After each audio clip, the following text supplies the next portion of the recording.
नया नया सोफा खरीदने के लिए पैसा है आपके पास, मेरा पैसा चुकाने के लिए पैसा नहीं है। हाँ है नया सोफा। क्या है ये? अरे ये सोफा हमने नहीं खरीदा आंटी, वो मम्मी के दहेज में मिला है। दहेज? शादी के 20 साल बाद दहेज? अरे वो ना भाभी जी, मेरे पापा का सपना था दहेज में सोफा देने का, लेकिन उस टाइम पैसा ही नहीं था। पैसा जुटाते जुटाते 20 साल लग गया। अच्छा, लेकिन अब आपको अपना पैसा चाहिए तो बेच देती हूँ सोफा।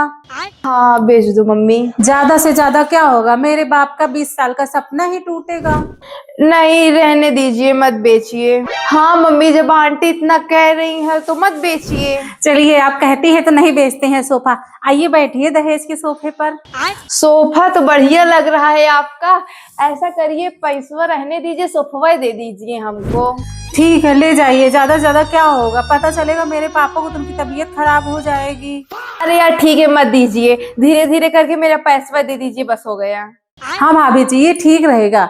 10 रुपया ले लीजिए, बाकी पैसा मैं आपको धीरे धीरे चुका दूंगी। है 10 रुपए दे रही है 50,000 लेके? ठीक है जाइए, वो भी नहीं देंगे।